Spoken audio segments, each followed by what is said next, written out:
Okay, hi.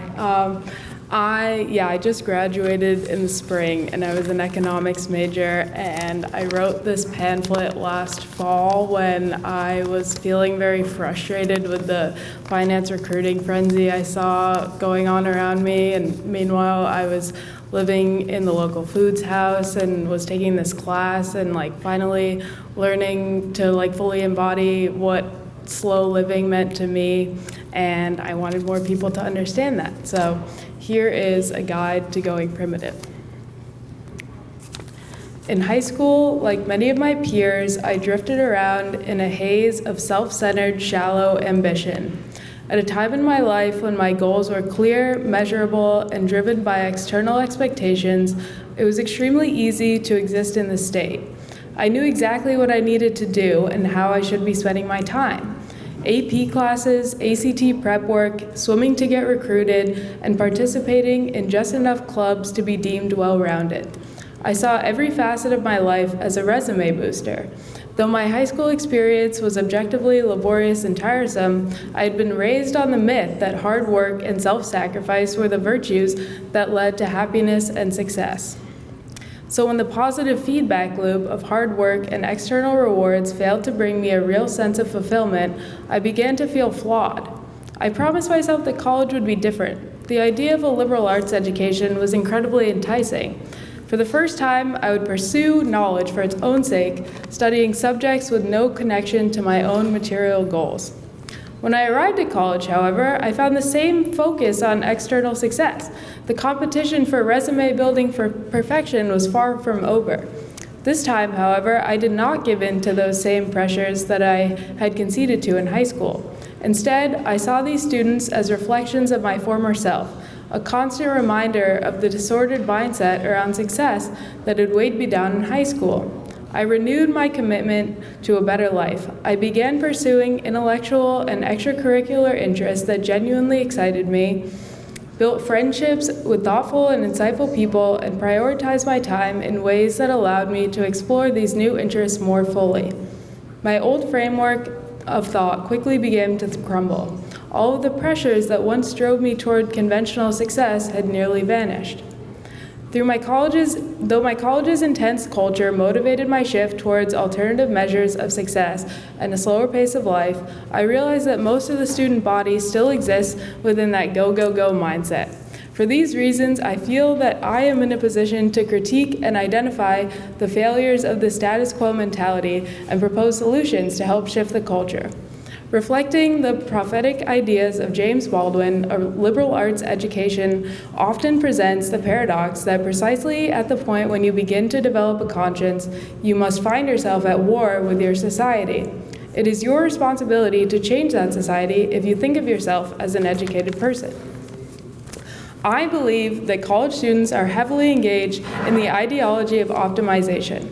Most of us are caught up to varying degrees in a neurotic culture of intense productivity and a relentless push to maximize our potential. From here on, I will refer to the shared obsession with optimizing every part of our lives, prioritizing productivity over personal fulfillment as lifemaxxing. Lifemaxxing culture takes on several insidious forms, and I will highlight some of what I've observed as its most troubling symptoms. Symptom number 1, selling your soul. As an economics major, I was constantly immersed in the concept of optimization. It's a core idea in economic theory, underpinning nearly every standard model used in the field. In my microtheory class, for example, we relied heavily on the optimization assumption, which posits that rational economic actors always act to maximize their utility. This framework not only shapes the econ department's curriculum, but also influences how many of my classmates think about their future careers. It's common to hear students talk about selling their souls to Wall Street or consulting firms after recognizing the potential financial rewards. This decision-making process is rooted in a sterile, rational optimization framework in which students decide that their best move is to maximize their potential income given their capabilities, connections, and prestigious degrees. When students decide to sell out and take high-paying, unfulfilling jobs, they often go through a process of intentional detachment, embracing the cognitive dissonance that comes with choosing income over passion. Our optimization culture encourages students to view their degrees as investments, with a high salary as the return they must maximize. In doing so, they not only set aside their true interests and aspirations, but also contribute to big money's insidious growth cycle that fuels the climate crisis. This narrow focus on maximizing income pushes many well-educated minds towards careers that prioritize profit over purpose, reducing their work to the hedonistic pursuit of money for its own sake. Coming from a college known for its environmental values and socially conscious curriculum, it's particularly disappointing to see graduates buy into this mentality. Symptom number 2, cheating, especially with artificial intelligence. I've witnessed firsthand how academic values are eroding as students succumb to the convenience of AI. Lifemaxxing college students, driven by incentives to achieve higher grades and produce polished work with minimal effort, have realized that AI can be wildly useful as an academic shortcut. As they realize these rewards from cheating, the temptation to misuse AI for further external gain grows, and this perverse incentive distorts the original purpose of education. Further exacerbating the issue is a growing sentiment among professors, too, that students should embrace AI to prepare for its inevitable role in the workforce. However, this argument, seeped in the sentiment of optimization and productivity, ignores the fundamentally distinct objectives of the liberal arts college experience as opposed to the corporate world.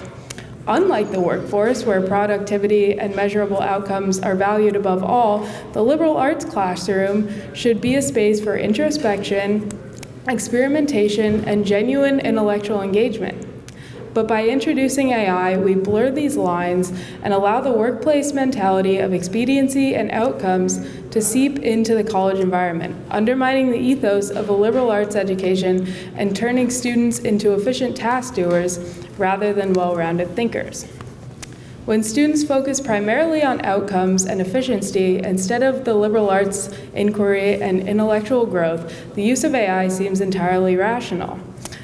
These tools have reduced the risk of being caught cheating to nearly zero, while the perceived rewards, such as academic success and a brighter career trajectory, remain highly attractive.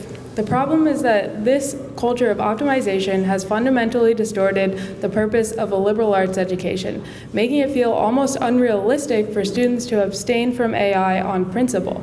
It's troubling to see students who value academic integrity and genuine learning at the risk of being left behind by their AI-enabled peers who prioritize surface-level markers of intelligence over the learning process itself. Symptom number 3, disordered wellness culture. The lifemaxxing ideology is perhaps most visibly reflected in the wellness culture on campus.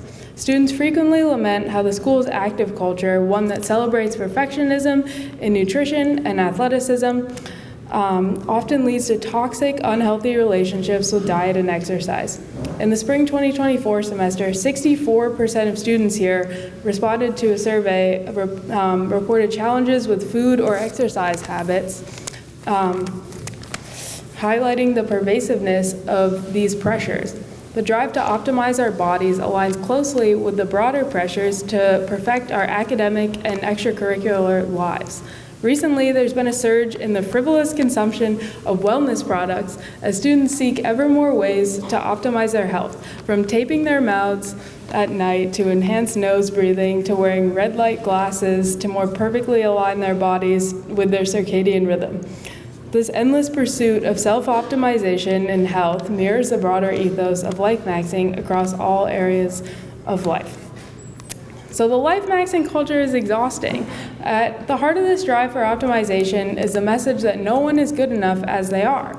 How can we learn to accept our imperfect selves without feeling the need to optimize every aspect of our lives?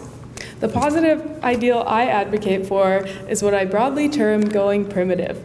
I believe that the issue I've discussed arises from an excessive focus on artificial goals in the absence of a genuine connection to the non-human world. To address these modern ailments, we must realign with a more primitive understanding of the connection between humans and the natural world.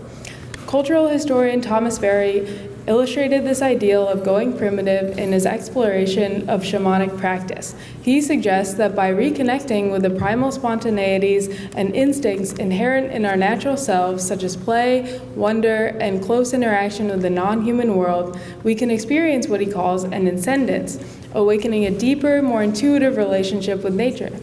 By cultivating this capacity, what Berry terms the shamanic personality, we can think more clearly about our priorities and resist the human-centric impulse to constantly optimize and pursue endless growth. This way, we learn to listen to the natural world, fostering a consciousness that is intertwined with, rather than disconnected from, the larger universe. Other influential thinkers have echoed Thomas Berry's thought about a return to primitivism offers relief from the exhausting culture of optimization. Henry David Thoreau famously withdrew from the bustling commercial world to seek wisdom in the woods. In his essay, Walking, he observed the effects of this lifemaxxing ideology on his fellow townspeople, when he observed that, so it would seem, fewer and fewer thoughts visit each growing man from year to year. For the grove in our minds is laid waste, sold to feed unnecessary fires of ambition.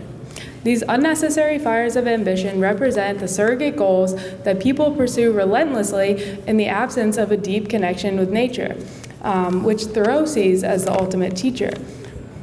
Rejecting the logocentric, separatist thinking that has shaped Western culture since the time of Plato and Socrates, Thoreau looked to nature for inspiration and guidance.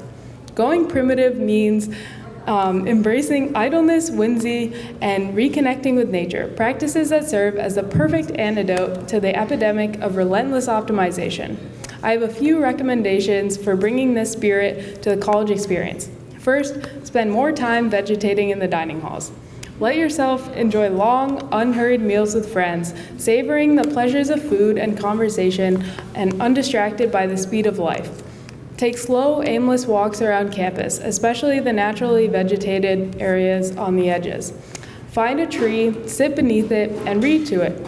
Gather local fruits and vegetables and make a pie or a meal to share with others. Play outside, dance, and set unstructured time as a daily priority. Sure, your friends and classmates might think you've gone a little off kilter, but you're better for the experience and may even start a conversation. As you adopt these and other simple practices, it will begin to feel more like a lifestyle, and you'll begin to discover that going primitive is really nothing more than reclaiming your creaturely humanity, and you won't want to go back.